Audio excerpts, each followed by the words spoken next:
Good afternoon. Well, 13 years ago, I certainly did not think I would be standing here today.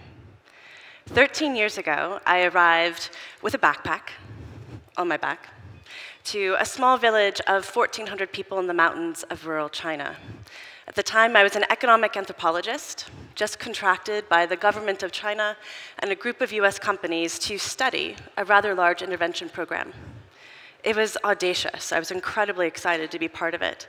The plan was to have a new model for development within China, a program that then would be replicated across 600,000 rural villages, with the goal of how you could increase the quality of life of those almost billion farmers across China without increasing carbon emissions. So a massive, complicated problem.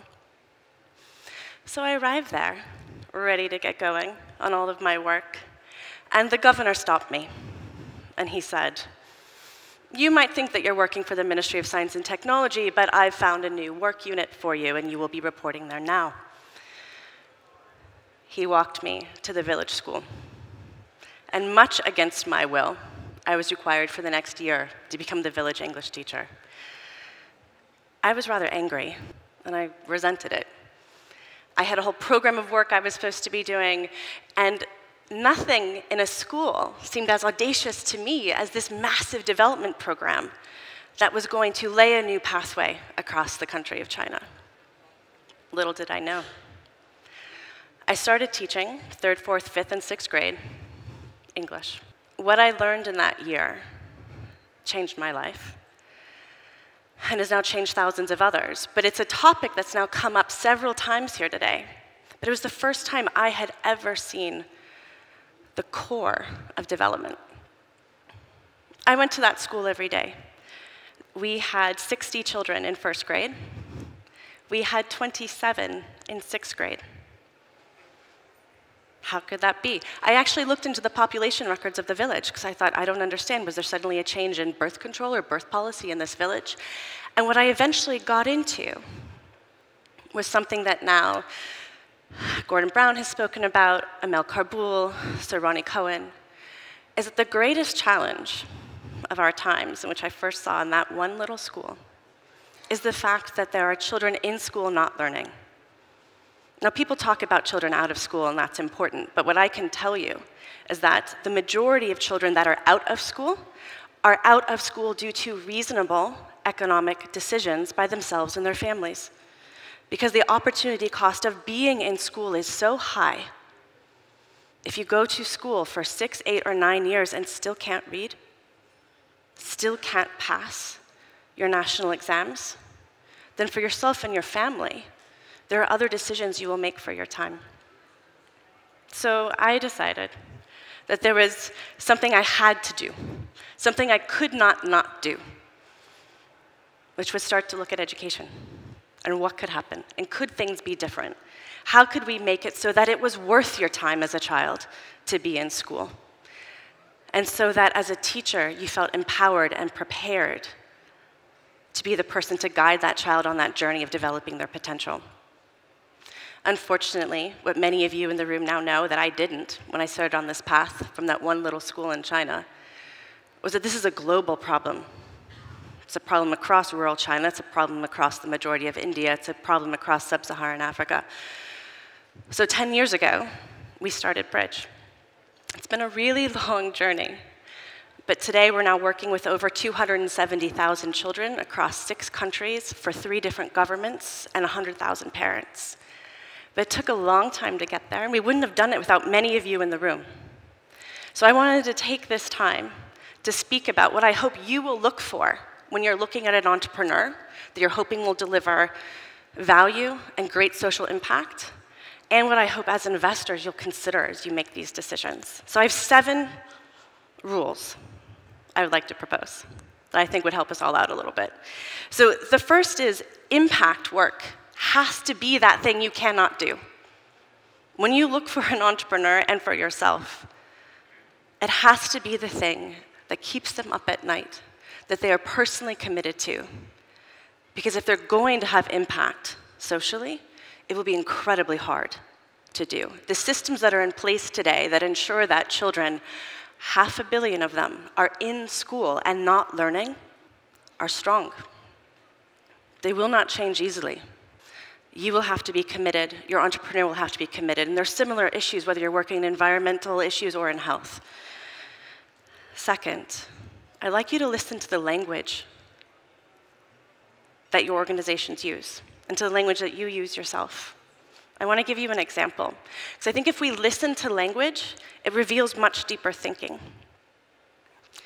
So one health organization could say to you, this year, we will deliver 100,000 bed nets to beneficiaries across East Africa. I've actually heard that said by a few different organizations. It's a very powerful premise. It's a powerful promise. They're very likely to be funded.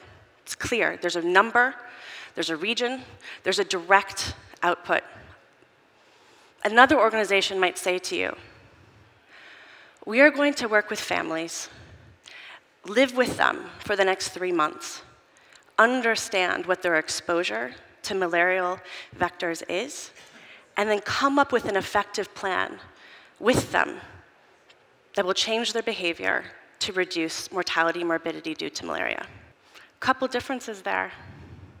One, that second organization is a lot less likely to get funding from most groups. Why?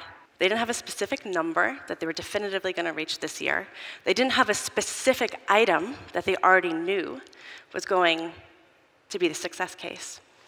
They asked you to go on a journey with them, to design and discover with these families, and their families, not beneficiaries.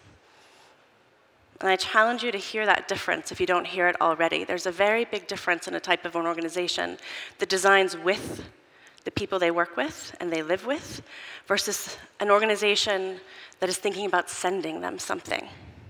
And if we want to have impact and actually change the experiences of families, whether it's in health or in education, we have to live with them, work with them, and understand the problem from their point of view. So listen to the language. Third, related, design for effective solutions. And this is actually where your capital should be going. I've heard a lot this morning about the amount of capital that needs to go into driving impact, but what should it actually be spent on? And this area of design is critical. It's one of the limits, typically, in work that is understood as being for social good. Because usually it's presumed that we already know the solutions, like a bed net or a textbook or some extra teacher training, and we just need to pay for more of it. If that were true, we wouldn't be in the situation we're in, where we still have 500 million children in school but not learning. If we already knew everything we needed to do and it was just an issue of money, we wouldn't have this problem. We actually need new solutions. Ensure your impact capital is going to research and development, that it's going to design work, so that new things can be created and allow your organizations to use the capital in that way.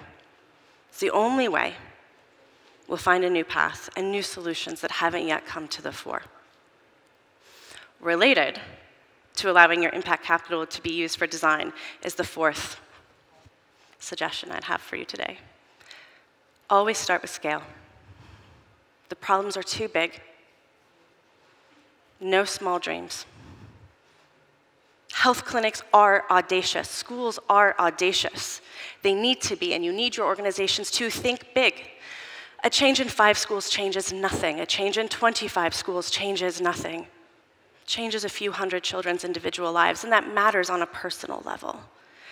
But we're talking about systems.